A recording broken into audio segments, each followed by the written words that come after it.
Welcome to the Indie Film Hustle Podcast, episode 217.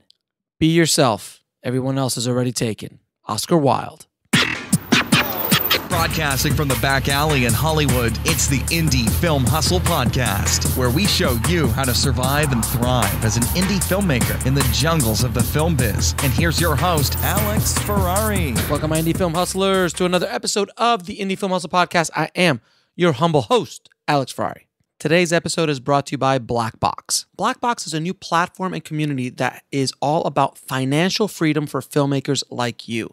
If you join Blackbox, you will be transformed from being a worker to being a maker of your own content. And you'll be making steady passive income from the global market. Blackbox currently allows you to upload your stock footage once, get it to many global agencies, and then allows you to share that passive income stream with your collaborators. Whether you want to submit old footage that's been sitting around in your hard drives or create brand new content, Blackbox is for you. It's really quite revolutionary. With Blackbox, filmmakers can concentrate on making great content while Blackbox takes care of all the business BS. Just visit www.blackbox.global to find out more. So continuing our Sundance interview series, co-produced with my good buddies over at Media Circus PR. If you guys need to get the word out on your independent film, Media Circus is for you. Check them out in the show notes. Today's guest is Elise McCave, and she is the head Yoda at Kickstarter for filmmakers. She is the one that is helping filmmakers get their films crowdfunded on the Kickstarter platform. So I wanted to bring her in so she could tell us a little bit about not only how Kickstarter can help filmmakers get the word out on their films, but generally what makes a good crowdfunding campaign for independent films, shorts, features, docs, and so on. And she dropped some major knowledge bombs in this episode. So without any further ado, here is my interview with Elise McCave from Kickstarter. Today we have Elise McCave. McCave, thank you so much, from Kickstarter. Thanks for coming in. I appreciate it. Thanks for having me. I wanted to bring you in because you are the Yoda of filmmaking, kickstarting, crowdfunding. Is this true? I'm going to take that as 100% all complimentary. Yes. Yes, absolutely. So from your perspective, I want to get a little bit into the weeds about what makes a good crowdfunding campaign and where filmmakers make their mistakes. So what is what makes a good crowdfunding campaign in general for film? Yeah, totally. I think for film, the best crowdfunding campaigns are the ones where a filmmaker is kind of connecting themselves with their audience through their film. So I think sometimes people make the mistake that they don't want to appear too much in their video, or maybe they're going to try and write their page in the third person. And actually, the best campaigns are the ones where you really align yourself with your project. Personal. Yeah, totally. I mean, these projects are really personal. And when you are appealing to a large number of people to, support you, to create that vision, like, you need to go personal. Now, in the way the world works, people do not, give money to corporations as easily or to entities. They will give it to somebody, an artist. Yeah. And being more personal will help that. I think, totally. And so also those great campaigns are the ones where you also kind of draw that relationship also between the kind of the material in the film as well. You can do that through the way you talk about it, also through the kinds of rewards you're offering as well. When you really kind of are giving people a kind of insight into the creative process, insight and access to kind of the folks in the film, whether it's a documentary or a narrative. Now, this is one I know this is like a pet peeve of mine. Campaign videos. They are very unique and can vary from interesting to really well done. What are some tips to You missed out terrible in that. Yeah, I'm trying to be nice. There's some very bad ones. What are some tips that you would give filmmakers on how to actually make a campaign video that will actually convert? Totally. My first tip is just keep it short. Imagine it's an elevator pitch. If it's 5 minutes long and you really think that there's no fat to cut off it, you're so wrong. So you need to really, for me, just if they're a minute and a half, That's the kind of campaign. 90 seconds. Oh, please. That's the sweet spot. Yeah. I mean, if you can't kind of wrap it up in that amount of time, I'm not saying you're going to cover everything, but if you can't make a compelling pitch in 90 seconds, then you're not doing a great job. So, do you suggest putting in clips from the movie? If you've shot some stuff, is it important? Yeah, I think the thing is that people are funding at very different times in the timeline of their film. Some people are gonna need to raise some money, on Kickstarter before they do anything, before they can, hire a sound person or whatever it is. That's the first thing. Some people are gonna raise money for post production. Right. So you're somewhat constrained by where you're at in the process.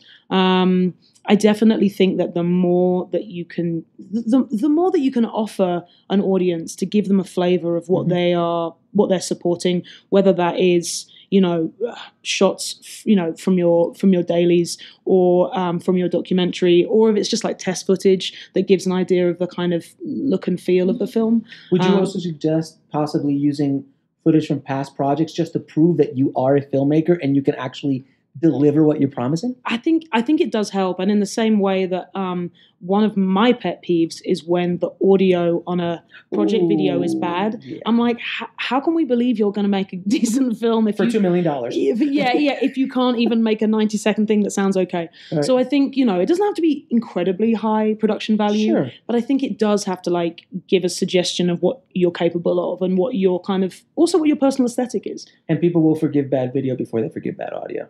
I think so, right? It's just something that, even in independent film, you can have a beautifully shot thing or a horribly shot thing. Look at Blair Witch. Yeah, I know. The Blair Witch or those things that was just horribly shot, and in the way it was, but it was very badly done in the style. But the audio was good.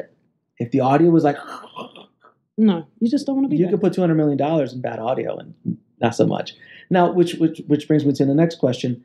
When filmmakers sometimes are it's kind of like going into the Shark Tank. They overestimate their value of what they're trying to get and what they're trying to do. So, when they go in I need $1 million for my first feature film that's starring my best friend from high school. And it's a drama. We're going to shoot it in black and white. And I've never really shot anything. Have you seen this? I'm sure. No, we see this kind of stuff all the time. But I think, a lot of what my job is just to kind of, just encourage people, help people to be really realistic about what they're able to raise. And it's not a reflection of the quality of a project. It's usually more a reflection of what are your pre-existing networks? Do you have an email list that that you're already regularly updating people on?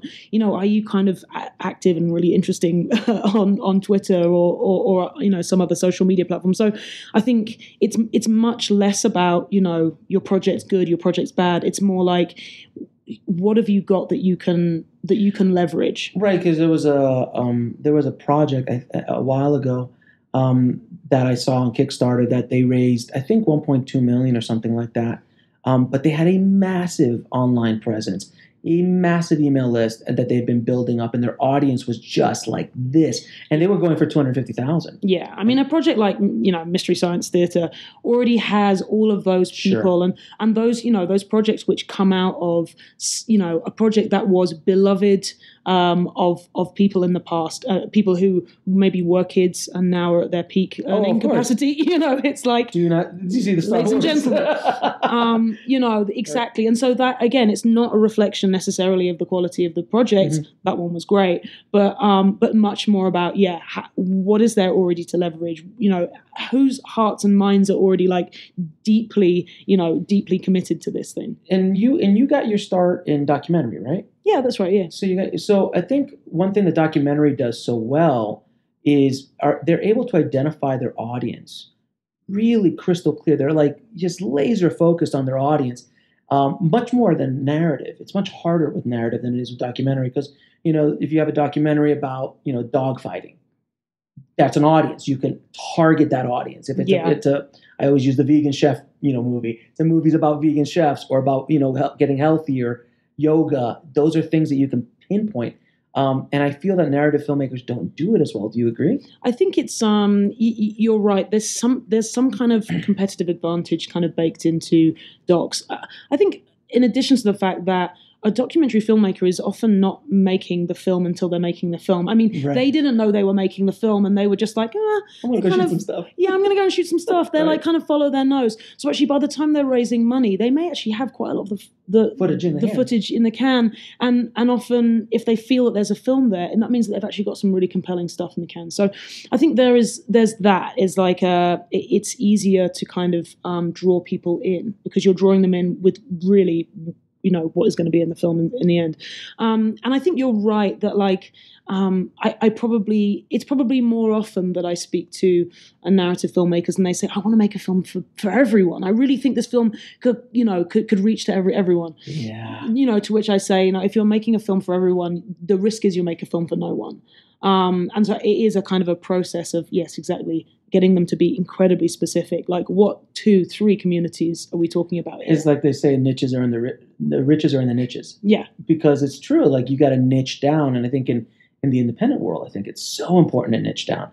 Because I've had so many filmmakers I've talked to, they're like, yeah, I'm going to make this wide audience. I'm like, you don't have $100 million for marketing to get it to, males from 18 to 35. That's not a demographic you can hit. Yeah. But you could hit people who are against dogfighting or people who are against GMOs or something like that. 20 to 25-year-old men who love MMA. I don't know. Yeah. Right, exactly. Now that's a group of people we can figure out where they are and we can find them. Yeah. Right, exactly. Of course, the niches thing doesn't work for me because I pronounce it niche. So it's a niche. Then I'd be saying the riches are in the niches and the riches are in the It doesn't work. It doesn't work for you as much. Alex. Fair enough. I'll find something else. We'll find something else. Now, with you were talking about leveraging. When you leverage, and this is something I think filmmakers, especially when they're crowdfunding, don't understand what they have to do as far as marketing it and leveraging whatever networks they have, and doing all this before they'd spend their time putting together a Kickstarter campaign or a crowdfunding campaign, because they're just basically sending out the links to their mom and their friends. So I'm like, well, that's just friend crowding. Or mom, don't even go through the crowdfunding campaign at that point. Just call your friends, call your money, and get money. Get them to write a check. Right, just write them a check, as opposed to trying to reach people who are not in your inner circle. Understanding social media, understanding email, which is so powerful. Can you elaborate a little bit about that? Yeah, sure. I mean, you're kind of spot on there. I think one of the things I'm encouraging people to do is not just thinking of this kind of this big kind of time commitment, which running a campaign like this is, as just being, you're putting in this time to raise this money, but actually thinking of it in a much grander sense, which is this work that you're going to do, preparing for and running this campaign, is going to pay dividends throughout the life of this film and probably throughout the life of your career. Relationships that you build now through your outreach may well be relationships that come back around again and again and again, this project, future projects. So that's one thing, because what I'm then going on to say is to give them a kind of to-do list, which is incredibly long and can be quite overwhelming. So just have to encourage them that this is like an investment in the, in the long term. Right. But yeah, you're right. Basically, the key is in the preparation. Takes about, how long should you prep? About 90 days, right? Yeah. At least 90. I think. Well, it doesn't have to. Yeah, I think 3 months is a really good kind of benchmark. Okay. And spending that time doing this work of identifying those communities, figuring out what are all the different ways I can get to that community, where are they, where do they live online, simultaneously building up your database of contacts, just really kind of going through it all, and building content to feed that audience. And it doesn't have to be specifically your content, it could be just content that they want. I think we kind of figure on a sort of like a 70-30 ratio, which is once you've got that, you've got your Facebook page up and running, or your Twitter account, or however it is you think you're going to best communicate your kind of vision to your audience, your potential audience. 70% of the time you need to be feeding them stuff that they want, and 30% of the time you can pair that with an ask. Stuff, yeah, exactly. But once you kind of once that balance falls out a little bit, people start rolling their eyes. It's kind of the Gary V thing, Gary Vaynerchuk, jab, jab, jab, right hook. It's that whole. He's right on with social media. You're like, bring him in, give him, then ask something. Give, then ask something. let's just not make it too much of a violent analogy. Yes, though. exactly. I like to think that this is about bringing people in. You know what? Fair enough. Maybe it's like tickle, tickle, tickle, hug. Tickle. Just like, you know what? I'm going to use tickle. Come tickle. on, I'm going to come call on. Gary up. I'm going to say, you need to change the name. It's my fault. I introduced MMA to this conversation. But You did bring the MMA into the situation. It's my fault. Tickle, tickle, tickle. So tell me a little bit about what Kickstarter is doing for filmmakers, because I know back in the day when Kickstarter first started, it's very much in the DNA, as we were saying, of the company, the arts and everything. So what is Kickstarter doing now for filmmakers? Because now, for a lot of times, as far as the branding is concerned, at least in my head, it's like it's the latest pen that makes coffee, as opposed to Right. You know what I'm saying? Yeah. So yeah. so Kickstarter's just become this monster thing. What is Kickstarter doing specifically for filmmakers? Yeah, sure. I mean, we're obviously very active in all areas of creative life, including the pen that makes the Manhattan. But I would donate to that. Yeah, exactly. Hey, don't knock it. Right. But yeah, I mean, we have a really wonderful community outreach team, and that is people like me and the rest of my film team, which are really just kind of working one-on-one with filmmakers. We tend to meet them like at festivals, in markets when their projects are in production. And they're looking for funding. And we're working one-on-one with those filmmakers to make sure that their campaigns are the best that they can be, and that they have this intel, which is like, whoa, don't launch your campaign yet. You've got some research to do. So you actually hold their hand a little bit. I'm doing, I don't know maybe how much of my time, maybe 30 or 40% is working with filmmakers. Okay.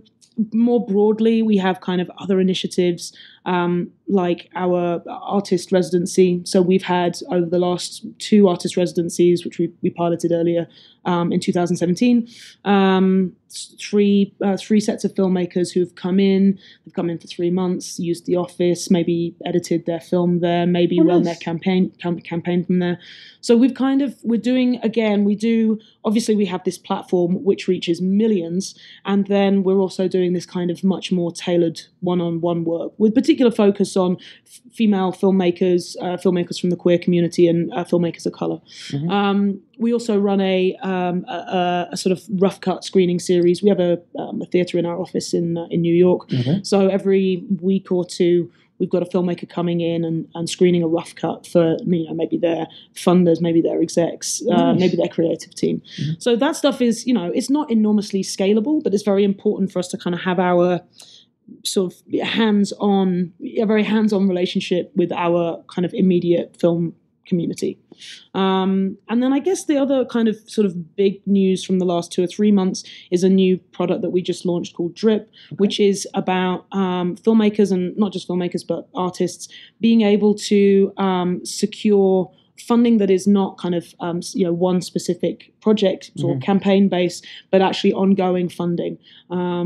Which is going to allow them to be more sustainable, to receive funding every month to keep them and their practice kind of sustained. And is it something like they give for that? Is it that like they give exclusives to some of their art or some of their things? That's the kind of exactly. And what we've tried to do is to encourage people, like, if you're a filmmaker, don't feel that you only have to offer your supporters films. Like, if you're a filmmaker who's also has a sideline in photography or is a wonderful poet, we're encouraging people to explore their kind of their creative practice in its broadest sense, and offer that up to their backers as well. Cool. So it's sort of an opportunity for them to not just sustain but also build. Now, what is one of the biggest mistakes you see first-time filmmakers do in crowdfunding? I mean, we kind of touched it, like not prepare. Okay. Make a video that is 8 minutes long. And bad audio. Yeah, and has bad audio. I think that's probably, offer 30 different rewards that involves them making a lot of stuff that isn't making their film. I'm mostly encouraging people to keep it simple. Please simplify.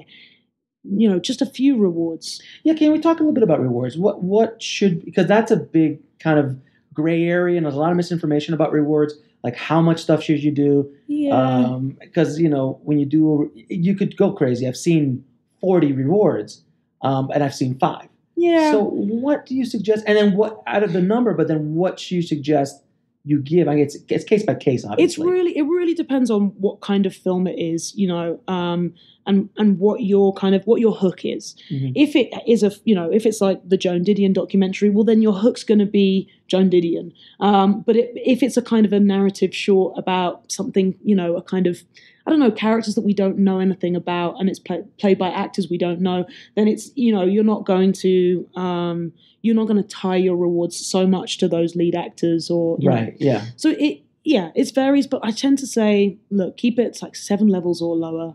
Try not to produce too many physical things, because you're not a t-shirt factory, you're a filmmaker. And like, when this completes, I want you to go and make a wonderful film, not a great t-shirt. Right.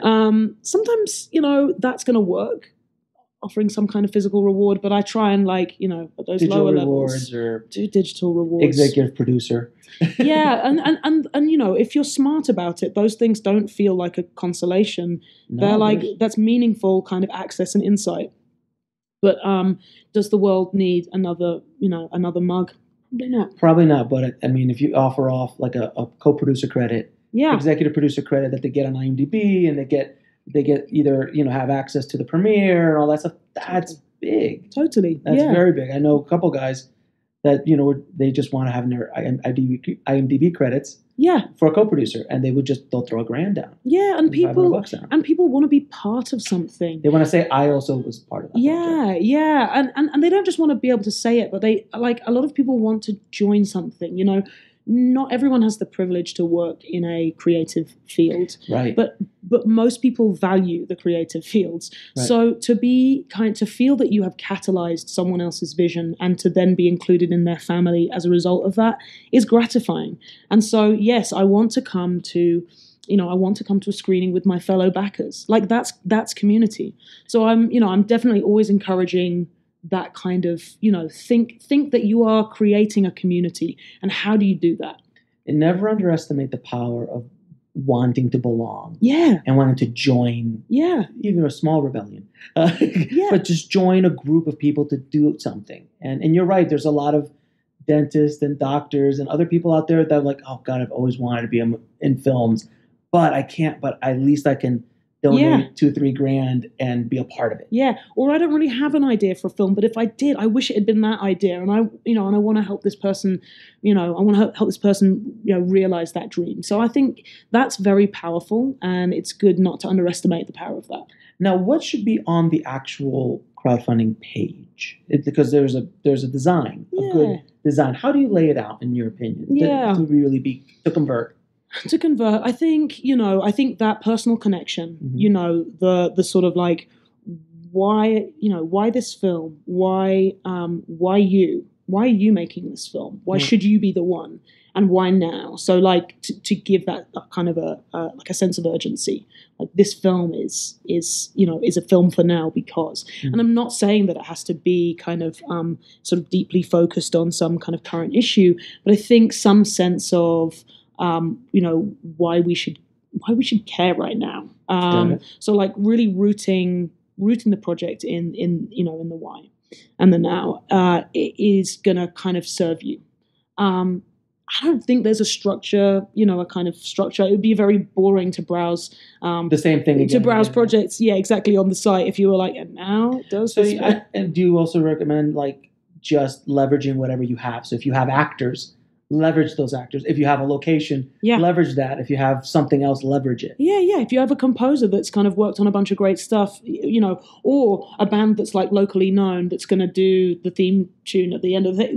I think exactly recognize it's about kind of building a map of your project and recognizing what are the assets. And they might be things that you didn't realize were assets. Like, right. It just takes sometimes, it's part of that kind of strategy work of like, what have we got here? What are the access points into this project? And then building out from there. We had a project that was set and shot in Big Sur.